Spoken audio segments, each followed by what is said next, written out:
Estamos nos aproximando do fim do livro de Yoshua. A gente tem pela frente 5 capítulos, os 5 últimos capítulos do livro, que a gente vai dividir em 3 partes. Hoje veremos 2 capítulos, capítulos 20 e 21.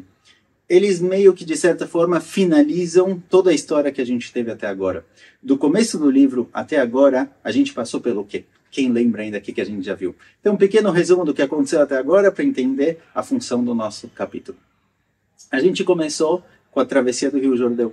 O Rio Jordão para, a água para de descer, começa a subir, e o povo judeu, de forma milagrosa, atravessa o Rio Jordão e chega em Eretz Israel. A gente viu sobre a conquista de Yoshua, a conquista e a queda da cidade de Jericó, como ele foi conquistando cidade por cidade, a estratégia dele de conquistar primeiro o centro, depois norte e sul, dividir os reinados, dividir os exércitos com os quais ele precisa guerrear. Na continuação, a gente viu que Yoshua começou a dividir a terra. Depois da conquista, chegou a hora de dividir o terreno conquistado. Ele manda algumas tribos para o sul, Yehudá, Shimon, eles recebem a parte do sul. Algumas tribos recebem o centro, outras recebem o norte, e etc. E a gente viu como foi feita essa divisão. Yoshua chama representantes de todas as tribos, pede para que eles façam um grande mapa, que eles viajem por todo Israel, conheçam todas as cidades, anotem tudo exatamente e voltem para Shiló, para lá eles fazerem o sorteio. O sorteio que, de acordo com a vontade de Akadosh Baruch Hu, como Hashem quiser, a terra vai ser dividida. Interessante notar aqui um ponto relacionado a isso, que quando Yoshua está prestes a falecer, ele fala o seguinte, olha, eu sou descendente de Efraim, eu pertenço à tribo de Efraim, e eu queria uma cidade específica aqui na região onde eu moro. Será que eu posso pegar? Vocês se importam?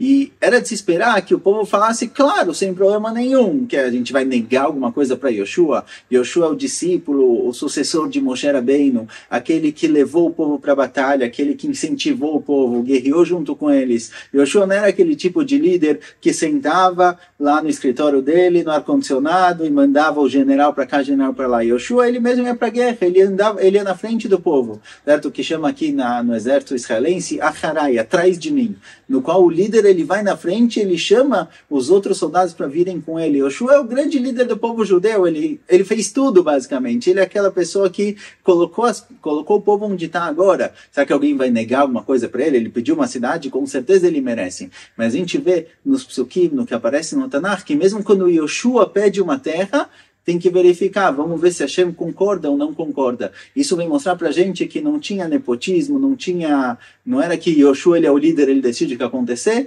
Toda a terra, todo o terreno, cada tribo, onde ela recebeu exatamente, isso era tudo de acordo com a vontade de Hashem. Assim mesmo Yoshua próprio, só se Hashem concordar que ele merece essa terra, ele vai receber. De qualquer jeito, depois que a terra foi distribuída para as 12 tribos, faltou uma tribo. Faltou a tribo de Levi. A tribo de Levi ela não recebe terra em Eretz Israel. Eles não têm uma área específica, não têm uma região igual às outras tribos.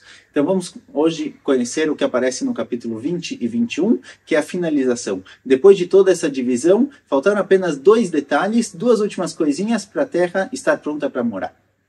O capítulo 20 conta para a gente, o Sefer Yoshua, sobre algo chamado Arei Miklat.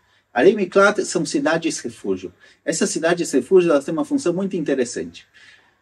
Geralmente, depois que o povo judeu estiver morando em Israel e tudo estiver construído, todo o sistema jurídico e etc., tudo estiver formalizado e funcionando direito, uma pessoa que fez algo errado, ele é julgado. Se ele roubou, se ele prejudicou alguém, ele é julgado. Se ele matou alguém, também temos um julgamento. Caso alguém tenha matado outra pessoa propositalmente, temos testemunhas, ele também é morto, ele é julgado pelo júri, e o júri define se ele merece morrer ou não, pelos juízes. Porém, existe uma situação interessante, alguém que matou outra pessoa sem querer.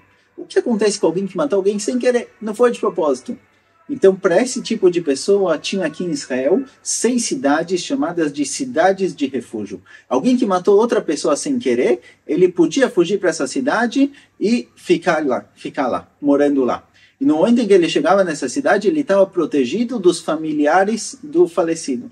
Muitas vezes, numa situação dessas, em que a pessoa não vai conseguir justiça pelo sistema judiciário, porque a pessoa que matou não tinha intenção, os familiares muitas vezes tinham vontade de se vingar. Eles podiam acabar matando essa pessoa sem perguntar para ninguém, porque eles viram que não tem o que fazer, matou sem querer, mas eles sentiam raiva dessa pessoa, podiam matar ele. Então tinham cidades refúgios, era o Pix da época. Você matou alguém sem querer, você podia fugir para essas cidades. Moshe Rabbeinu já preparou 3 cidades ao leste de Israel, do lado leste do Rio Jordão, e Yoshua prepara mais 3 cidades para isso. Então, depois que toda a terra de Israel foi dividida entre as tribos, chegou a hora de definir essas cidades refúgios, significando o seguinte: depois que o povo está na terra, é hora de fazer alguma coisa com que a gente está aqui. É hora de montar o governo, é hora de montar o sistema judiciário, o sistema de educação e etc. Então, Yoshua, depois da divisão da terra, começa a dividir essa questão. E no capítulo 21 aparece o último ponto para finalizar toda essa história,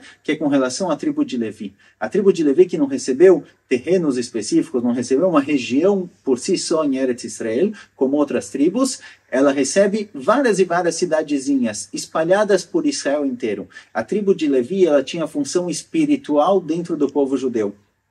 Cada tribo e tribo, ela tinha sua região onde ela trabalhava, ela produzia. Tinha alguns que estavam na região do mar, então eles tinham um porto. Cada região tinha a sua função na economia geral. A função da tribo de Levi era o lado espiritual. Então eles foram espalhados por todo o canto, em toda a Eretz Israel. Cada tribo deu algumas cidadezinhas para os Levi morarem lá, e nessas cidadezinhas vivia o coração religioso do povo, digamos assim. Viviam os Leviim, e eles saíam por aí dando aulas de Torá, ensinando o judaísmo, trazendo as pessoas para se aproximar de Akadosh Baruch Hu. Isso acontece no capítulo 41, o Tanakh conta para a gente que cidades foram dadas em cada tribo, a gente não vai listar elas aqui, mas esse é o fim. A priori, esse é o fim da conquista e a divisão de Eretz Israel. Depois disso, a priori acabou. O que mais a gente tem no livro? Então, como a gente vai ver na continuação, temos mais 2 shiurim. Primeiro, a volta de Reuven, Gad e Menashe para o lado leste do Rio Jordão, e depois os 2 últimos grandes discursos de Yoshua logo antes de falecer. Vejo vocês em breve. Até mais.